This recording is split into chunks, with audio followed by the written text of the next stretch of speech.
Good morning, everyone. So I am back with another forecast for this week, and it's a good one. So let me just dive right in. I'm going to try to keep this short and sweet.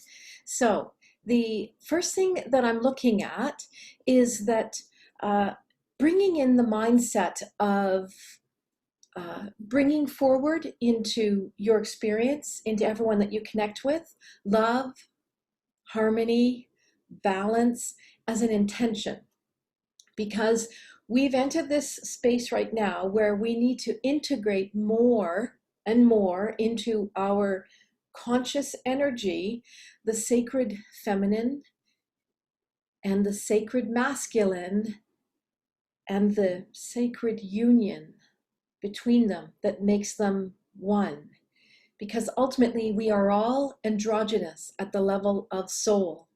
And so we need to resolve and integrate these aspects, masculine, feminine, together.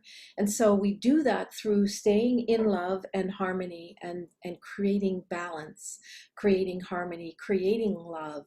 And so this is that deep alignment to the sense of oneness, to the indwelling spirit, soul of who you are. Okay? And so um, this is that kind of reverence for all that is, all that ever was, and all that ever will be, bringing in this mindset of reverence. So as I was connecting into the group energy, the first thing that was showing up was it's like a little mail slot.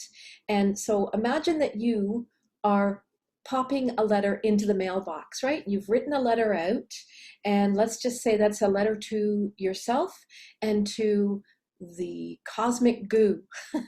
And you're going to just pop that letter into that mailbox because you know what you wrote, and you know that when you push it through that mailbox that it is going to be delivered.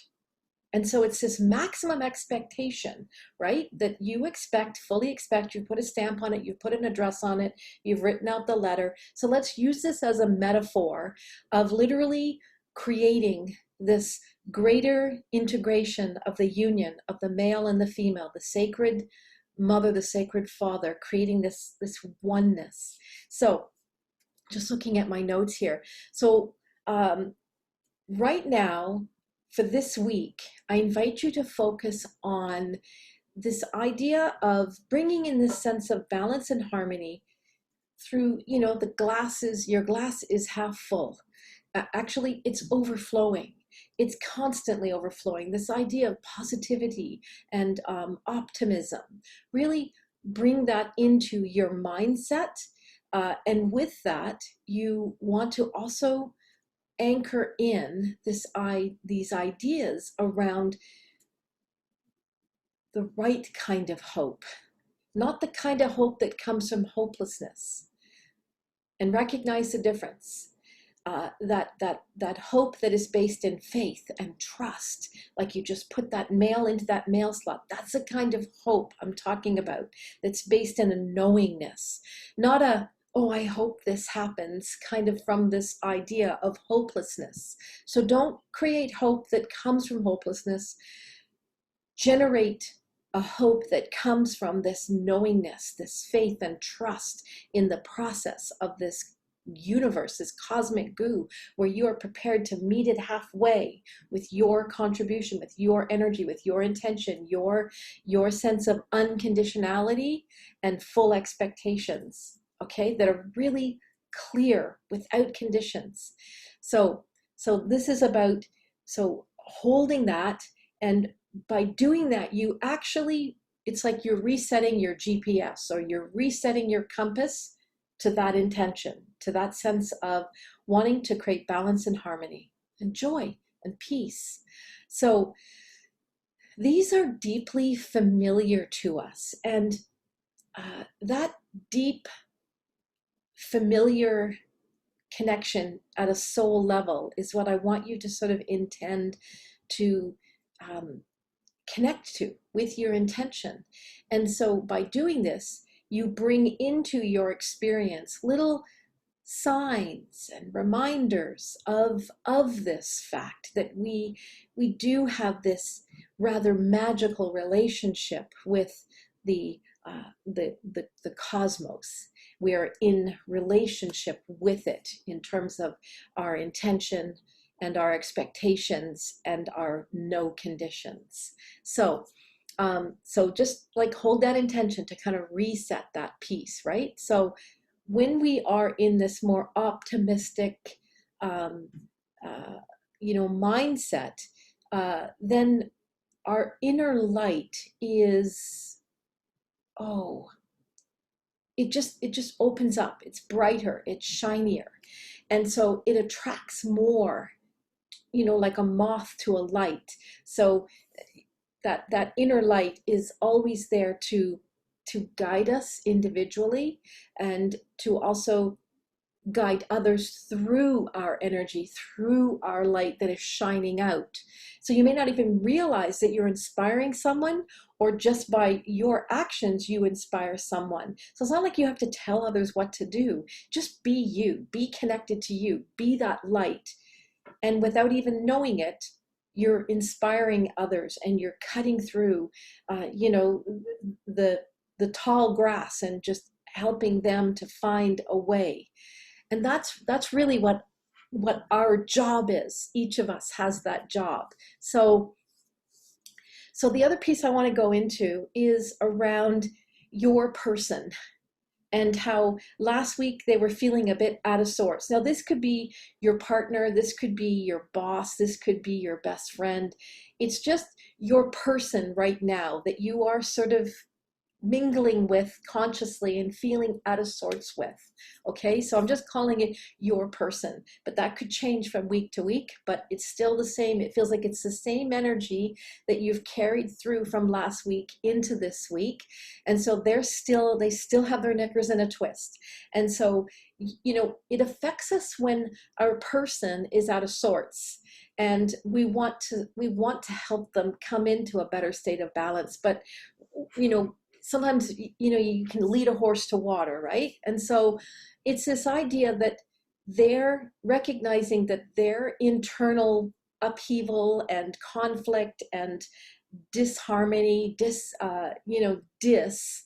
is actually blocking them from from moving forward, from creating change, from being the higher expression of who they are. And so there's fear of change, there's fear of not being good enough, there's fear of not having enough information, there's fear because of a lack of information. And yet there's this withholding of the capacity to actually ask and look for new information, put out new intention to receive what is needed to create that kind of change. So it's like that little factor is missing. And you can't tell someone, you can only inspire them through your own actions and how you are, living your life and showing up. How are you showing up? So we need to really stop telling each other what to do and how to do it. And we just need to be the inspiration. We need to be that, right? So continue to nurture empathy and compassion for your person, because they are, really entrenched in ego. And it's so easy for all of us to get entrenched in our ego, our need to be right, our need to, excuse me, just stay in the way that we're doing things, even if it's outmoded and it doesn't work anymore, we're like, leave me alone, this is the way I got to do it. And it's like, okay, but it's the hard way. It's not going to lead you to the bigger results. And so, you can tell someone that till you're blue in the face, but until you're doing it and you become an inspiration where they're like, hey, what's going on? How come she's getting all of that?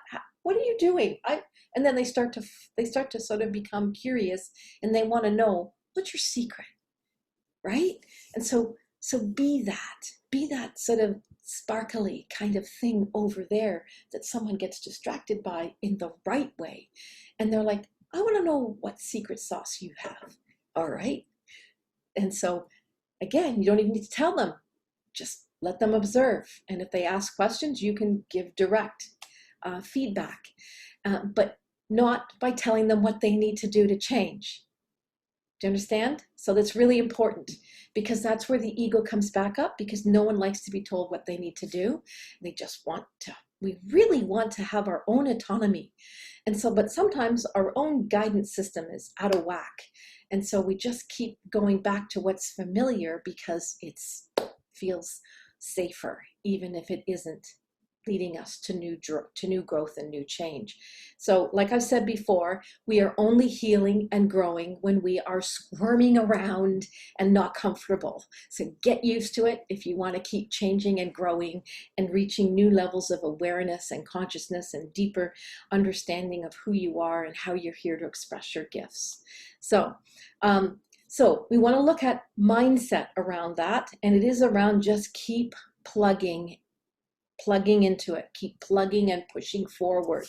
And whatever challenges come into your realm, just remember that your saving grace is that connection to yourself, that going within and getting the new information that's needed to move forward, even if it's uncomfortable, even if it's scary. Your heart always knows. Your head loves to stay in a familiar pattern. So check in on your mindset, okay? And that's a reflection with your partner. That's a direct, your person, not necessarily your partner. It could be your boss, could be your best friend, it could be one of your children, it could be, anyone that you're sort of right now feeling a little bit out of sorts with, because they're out of sorts. You can see it, and you're wanting them to have a different experience. So anyhow, I'm repeating myself, and I'm trying to keep this nice and tight and short. All right, so trust and push through. Acknowledge all of the fruits of your labor, of the work that you're doing on yourself. That's really important. Keep seeing the big picture and keep seeing all the tiny details, right? So, because basically what it feels like at the level of the group energy is that we are grounding more deeply into things that you want to create, things that you want to activate, your goals, your wishes, your dreams. So it's like the beginnings of these are beginning to get grounded in for, forward into that place they needed to be seated. And for some, you're a little bit further ahead than others, but that's what it's feeling like. These things are beginning to grow roots, and that's what we want, right? So pay attention to what your heart is longing for. Okay, goals that are centered in this area inspire others along the way. And so that's when you know that you are in alignment with all that is, because now you are part of this amazingly sophisticated system that, is based in potentiality. Anything can happen. We just have to bring that information into our awareness. All right, so whatever ways that you have going that are outworn, that you're used to doing all the time, I want you to consider to recognize that and then let it go. And open up to new information, doing things in a different way, trying something different. I often say to clients that get into this kind of stuck, rigid way, when you go home, I want you to go in through a different door. If you have the option of coming into your home through a different door, then do that. If you don't, then I want you to come through your front door backwards. I want you to change your perspective. It's like we need to hang ourselves upside down, or we need to go in sideways, but we just need to come in and experience new information. So just try this and let me know if you notice things you never noticed before. So walk into your home backwards and just like back in and go, wow, I never noticed all these things. It's already a cornucopia of new information. And new information, pay attention to how it makes you feel. how it, where it takes you. You're like, oh, look, I never noticed there's cobwebs up there. Whatever it is, just be open to receiving new information. Have a maximum expectation around receiving new information that is to help you move forward. Even if you are walking into your home backwards, you're still moving forward. You get it? Okay, so that's the surrender piece. And we don't heal and we don't grow unless we're squirming around and we're uncomfortable. So that's it. So stay in your hearts and be an inspiration. And that's the end of the message for today. May that take you into your week, and may you really come into this idea of harmonizing the male and the female within you, integrating it into oneness, and being an inspiration of the sacred masculine and the sacred feminine. So be it. Cheers.